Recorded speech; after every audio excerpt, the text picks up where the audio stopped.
ಕಾವೇರಿ ರೆಡಿನಾ? ಎಲ್ಲ ಪ್ಯಾಕ್ ಮಾಡ್ಕೊಂಡಿದ್ಯಾ ತಾನೆ? ಹೂ ಪುಣ್ಣಿ, ಎಲ್ಲ ಪ್ಯಾಕ್ ಮಾಡ್ಕೊಂಡಿದ್ದೀನಿ, ಏನು ಮರ್ತಿಲ್ಲ ಅನ್ಸುತ್ತೆ. ಮರ್ತರೂ ಪರವಾಗಿಲ್ಲ, ಯಾಕೆಂದ್ರೆ ನೀನ್ ಹೋಗ್ತಿರೋದು ಬೆಂಗಳೂರಿಗೆ, ಅಲ್ಲಿ ಎಲ್ಲ ಸಿಗುತ್ತೆ. ಅಲ್ಲ, ಇಷ್ಟು ಬೇಗ ಹೊರಟಿದ್ಯಲ್ಲ, ಅಟ್ಲೀಸ್ಟ್ ಊಟ ಆದ್ರೂ ಮಾಡ್ಕೊಂಡು ಹೋಗ್ಬೋದು ತಾನೆ? ಇಲ್ಲ, ನಾವು ನಾಳೆ ಬೆಳಗ್ಗೆ ಅಷ್ಟರಲ್ಲಿ ಬ್ಯಾಂಗ್ಳೂರಲ್ಲಿ ಇರಬೇಕು. ನಾಳೆ ಬೆಳಗ್ಗೆ ತಾನೇ ಅಮ್ಮ, ಈಗ ಊಟ ಮಾಡ್ಕೊಂಡು ಹೋಗ್ಬಹುದಲ್ಲ, ಇನ್ನು ಎಷ್ಟೊಂದು ಟೈಮ್ ಇದೆ. ಹಾಗಲ್ಲಮ್ಮ, ಬ್ಯಾಂಗ್ಳೂರ್ ಟ್ರಾಫಿಕ್ನ ಹೇಳೋದಿಕ್ಕಾಗಲ್ಲ. ಬೆಳಗ್ಗೆ ಅಂತೂ ಬೇರೆ ಬೇರೆ ಊರಿನ ಬಸ್ಗಳು ಬಂದು ಫುಲ್ ಜಾಮ್ ಆಗೋಗಿರುತ್ತೆ. ಅದಕ್ಕೆ ಪೀಕ್ ಅವರ್ಸ್ ಅಲ್ಲಿ ಹೋದ್ರೆ ನಾವಲ್ಲಿ ಕರೆಕ್ಟ್ ಟೈಮ್ಗೆ ರೀಚ್ ಆಗೋದಿಕ್ಕಾಗಲ್ಲ. ಅದಕ್ಕೆ ಸ್ವಲ್ಪ ಬೇಗನೆ ಹೊರಟಿದೀವಿ.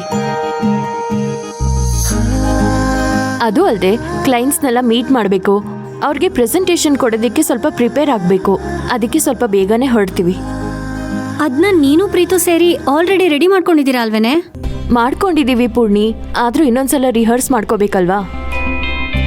ಇದು ತುಂಬಾ ಇಂಪಾರ್ಟೆಂಟ್ ಪ್ರಾಜೆಕ್ಟು, ಅದಕ್ಕೆ ತುಂಬಾ ಕೇರ್ಫುಲ್ ಆಗಿರ್ಬೇಕು.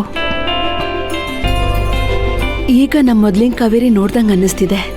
ಅದೇ ಆಫೀಸು ಕೆಲಸ ಅಂತ ಪುರ್ಸೊತ್ತಿಲ್ದೆ ಓಡಾಡ್ತಿದ್ಯಲ್ಲ, ನನ್ಗಷ್ಟು ಸಾಕು ಕಣೆ. ಅಮ್ಮ, ನೀನ್ ನನ್ಗೇನೋ ಆಗೋಯ್ತು ಅಂತ ಆಕಾಶನೇ ತಲೆ ಮೇಲೆ ಬಿದ್ದೋರ್ ಥರ ಆಡ್ತಾ ಇದ್ದೆ. ಆದ್ರೆ ಇವತ್ ನೋಡು ಎಷ್ಟು ಖುಷಿಯಾಗಿದ್ಯಾ. ನಿನ್ನ ಹೀಗ್ ನೋಡಕ್ಕೆ ನನಗೂ ಖುಷಿ ಆಗ್ತಾ ಇದೆ.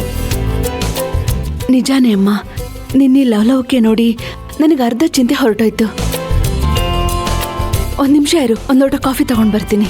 ಅಮ್ಮ ಬೇಡ, ಇಷ್ಟೊತ್ತಲ್ಲಿ ಯಾರು ಕಾಫಿ ಕುಡಿತಾರಾ? ಇನ್ ಸ್ವಲ್ಪ ತಲ್ಲಿ ಊಟನೇ ಮಾಡ್ಬೋದು. ಅದು ಅಲ್ಲದೆ ಪ್ರೀತು ನನಗೋಸ್ಕರ ಆಚೆ ಕಾಯ್ತಾ ಇದ್ದಾನೆ.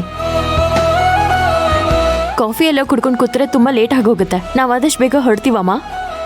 ಓ, ಪ್ರೀತಮ್ಮ ಹೊರಗಡೆ ಕಾಯ್ತಿದ್ದಾನೆ ಅಂತ ನೀನು ಊಟ ಬೇಡ ಅಂತಿದ್ಯಾ?